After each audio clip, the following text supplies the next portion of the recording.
Hi guys, this is Giridhar and today I'm going to talk about the Samsung Galaxy Note 4. The Samsung Galaxy Note 3 was quite a step forward from what the Galaxy devices were earlier. Not in terms of design, but in terms of user experience. But right now, the Samsung Galaxy Note 4 is a step further and it is much improved device from what we have seen earlier in the Samsung lineup. The design of the phone, though it looks like any other Galaxy device, it feels really premium. So earlier there were plasticky designs which we didn't like, and they were sort of feeling cheap, though we had to pay a hefty amount. And now the Samsung Galaxy Note 4 finally starts to feel like a premium device. The reason being the metal edges around the phone and the neatly chamfered corners, and overall build quality is really good. I mean, that's the reason this device is getting a lot of attention. And earlier it was all about big devices, so they just made big devices just for the sake of it. No one understood the reason why they made big devices or why we need big devices. But now the Samsung Galaxy Note 4 makes a lot of sense of why we need to use a big device, and also it understands a lot of issues which people face when they use a large device or something which usually is dubbed as the phablet. It tends to solve all those problems for us. This device has got 16 megapixel camera, and it's got lots of sensors in it. It's got the heart rate monitor, the SpO2 sensor, and UV sensor at the back, along with the LED flash, which is assisting the 16 megapixel camera. And the back of the device feels like a leather, but it's not leather. It's basically plastic, which is made to feel like leather. And at the bottom, you have the USB port along with two mics, and there is a groove wherein you insert your S Pen. I'll talk about S Pen also. And on the left side, you have the power button, which is easily accessible by the thumb. The button has a good tactile feedback. And on the right hand side, you have the volume rocker. On the top, you have the 3.5mm audio jack along with another mic, and also you have the infrared blaster. On the front, you have the earpiece along with the ambient light sensor and proximity sensor, and 3.7 megapixel front facing camera. And at the bottom, you have the typical Samsung home button, and they are flanked by the back button and the multitasking button. We have the 5.7-inch display, so it's the same size as what we saw in Samsung Galaxy Note 3. So thankfully they have not increased the size, and instead they've concentrated on improving the quality of the display. The display is really good. The display is a QHD display, and it's got a pixel density of 515, and it's AMOLED screen. The display is really bright, and it is workable both indoors and outdoors, and also direct sunlight. So I had no issues of whatsoever working with this display, and it's clean, crisp around the edges of the image artifacts. The fonts are clear, and the colors are really bright. Okay, we have some display modes in the Samsung Galaxy Note 4. The first one is the adaptive display, which is turned on by default, and then we have the AMOLED Cinema and AMOLED Photo, and also the basic mode.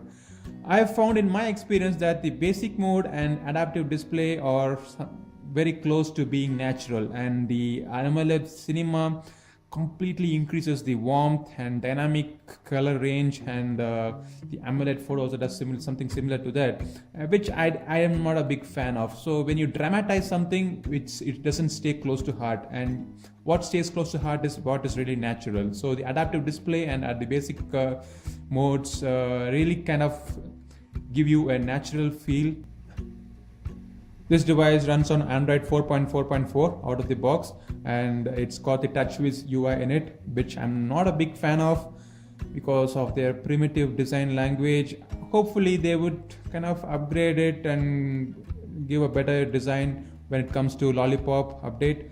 And so far I didn't find it really appealing to be using the Samsung TouchWiz UI. And there are a lot of features which is inherent to the Samsung Galaxy Note 4 and the TouchWiz UI which goes hand in hand. Say for instance the S Pen. The S Pen is getting improved with every version of the Samsung Galaxy Note series. So this time we have this almost same design as what we saw in Samsung Galaxy Note 3. When you pull out the S Pen, the air command dial opens up automatically, and we have 4 options here. One first is the action memo, and smart select, image clip, screen write.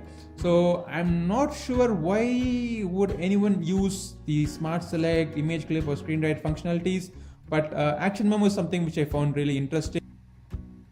So what I can do is I can directly write something on the screen, and when I press this button it does an optical image recognition, and I have loads of functionalities. I can directly go to the phone functionality or add it to my contacts or messages. Let me do a search here. Okay, so it searched for Giridhar, and there you find me. The S Pen writing user experience has a lot of modes here. So there is fountain pen, there is calligraphic pen, there is a microtip pencil, there's a normal pencil, highlighter, brush, and many more. So my favorite is the fountain pen. Samsung Galaxy Note 4 has got a really good camera, so I can vouch for it. So I've taken some lot of samples with the camera, and I found that it has a lot of details. The images is very sharp, and the color contrast is little over the line, but I would say that it is not bad. So you can see the images here. I tried clicking it in a local flower bouquet shop. So, and the video has got some good image stabilization. So it's got the optical image stabilization. So that's the reason you find that there is no shake. Though I'm trying to shake the video manually, but there is not much of a shake there. So the camera UI is pretty much simple, and what we have seen in earlier Samsung devices, and it doesn't have loads of modes which would be unusable. So it's got the auto mode, the rear camera, selfie, selective focus and panorama by default, and the good thing is you can download more modes if at all you wanted to. So not much of a fancy UI which is going to confuse you. It's pretty much straightforward, and it neatly shifts to your front facing. Hi there. So, and you can go back to your back camera. The front facing camera was also not bad. So it's the age of the selfies, so people prefer to take a lot of selfies with their cameras, and this 3.7 megapixel front facing camera is not bad at all. So it's one interesting thing is it's got the selfie in a panoramic mode. So unless you're really fat, I don't think you're gonna use that. So talking about the performance of this device, it's got the top end processor that's available in the market right now.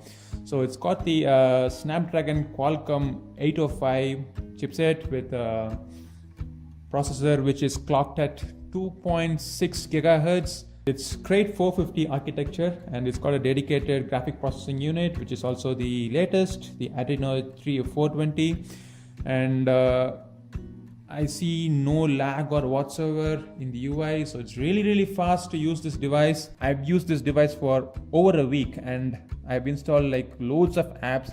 So in spite of me using all those intensive apps, and still there is no lag in this device. So performance wise, this is really, in my detailed review you would also get to see the benchmark scores for this device. And the last thing which I would talk about is the battery. So the battery is a 3220 milliampere lithium ion battery, and it is user removable. You can pull out the back panel like this, and you would see the 3220 mAh battery. and not the normal form factor. It's kind of long here, and there's a slot for your memory card, your SIM card, and you can see the sensors in detail, and there's also a speaker there. So the battery lasts for more than a day. So this device has a large display, and to counter for it, it's got a large battery backup, and it's a lithium-ion battery backup here.